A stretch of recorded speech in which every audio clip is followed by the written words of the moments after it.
สบายดีทุกคนเนาะมื้อนี้มารีวิวร่างเกมบาดเตะคู่ระหว่าง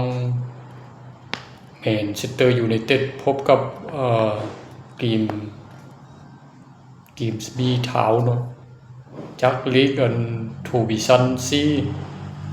เจอกับวันยักษ์ใหญ่ทีมลีกมีผ่านแฟนบอลหลายที่สุดในโลกว่าจะเป็นอย่างไรร่างเกมเมื่อคืนนี้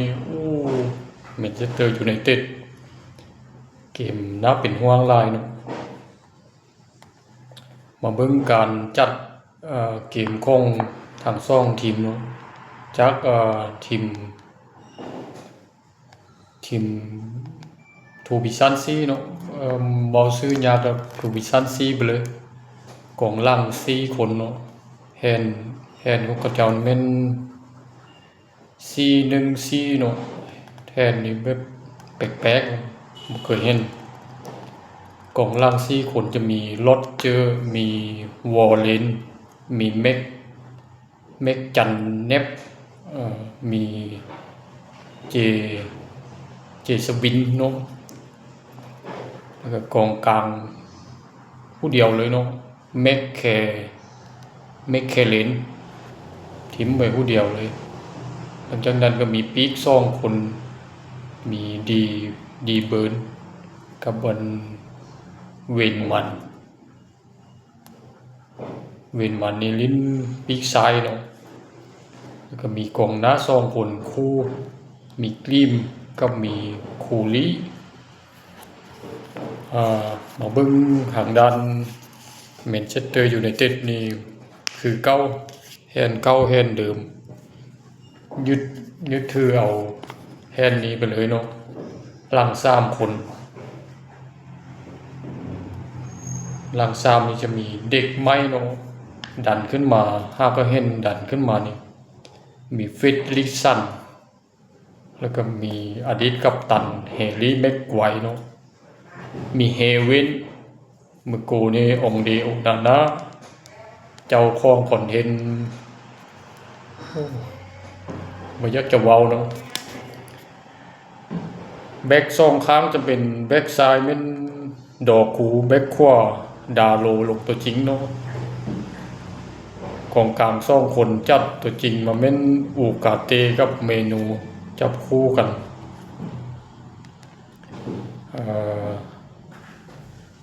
ฟองนาย2คนนี่เม่น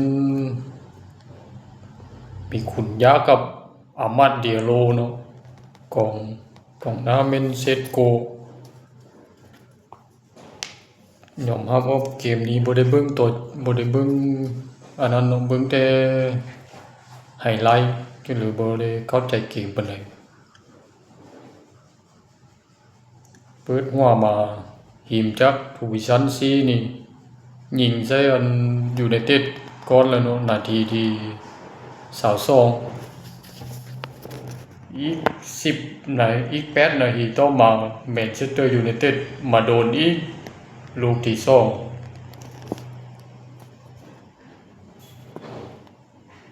หลังจากนั้นยืดยาวเกมอึดอัดมาจนฮอดนาที75เป็นเอ็มโบโมเนาะส่งลงมาเป็นตัวสำรองมันยิงตีไข่แตกให้แมนเชสเตอร์ยูไนเต็ดตามหลังมาเป็น1-1จากนั้นเกมก็ยืดเยื้อยาวนานฮอบใจให้ใจบ่ฮ้อห้องเนาะแฟนยูไนเต็ดนี่เนาะมาฮอดนาที89เป็นแฮร์รี่แม็กไกวร์อดีตกัปตันทีมมองเข้าไปเนาะตีเสมอเฮ็ดหยังกันบ่ได้90นาทีมันดวลจุดโทษยักษ์ใหญ่ดวลเด็กน้อยเกมนี้ต้องบอกว่าโอนาน่านี่พลาดทั้ง2ประตูเนาะประตูที่1นี่แม่นเวมันนี่ปีกซ้ายเนาะยิงยัดเข้าไปเสาที่1เป็นมือโกอาชีพมันน่าจะฮับได้เนาะนี่โอนาน่านี่ไปกับหู ผิดพลาดลูกที่สองแม่นโดดออกมามัดซกบานแต่บ่ฮึกบานเนาะพลาดก็เลยเป็นบลุกคุกคิกกันอยู่นะประตูเป็นไฟของทูบิชันซีนี่เตะเข้าไปเนาะจะว่าเกมนี้นี่เป็นเกมที่ว่าพลิกล็อกยิงจุดโทษกับพลิกล็อกเนาะองเดโอนานาเซฟได้บัดนึงเป็นคิกกลับมาแมนยูไนเต็ดได้เปรียบแต่ว่าลูกที่5นี่เป็นขุนย่าเนาะยิงพลาดก็เลยได้ยิงจุดโทษไปจนฮอดรวมทั้ง2ทีมแม่นยิง26ครั้งยิงจุดโทษสุดท้ายแม่นเอ็มโมโมยิงพลาดเป็นไฟทางด้านกิมสวิตทางด้านทูมิชันซีลมยักษ์ใหญ่ที่มาลีเข้าหอบต่อไปเนาะสำหรับแมนยูไนเต็ดตกรอบ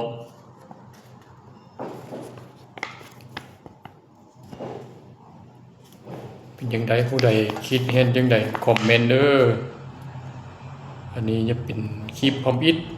ที่ว่าจะมาวิเคราะห์บานเนาะคลิปต่อๆไปสิเฮ็ดมันดีกว่านี้อันนี้มานอกสถานที่คลิปพอมอิดเนาะบ่ก็สิเอาลงนี่แหละบ่แบบเช็คเดี๋ยวบ่ตัดต่อเลยผู้ใดเป็นคนลาวมาเห็นก็คอมเมนต์เด้อคอมเมนต์ไปคอมเมนต์2คนไทยเขาเจ้าอ่านคอมเมนต์เจ้าบ่ได้มันซ้ำคอมเมนต์2คนลาวนี่มีหยังคอมเมนต์ผิดพลาดประการใดก็เขียนบอกกันได้เด้อมือไม้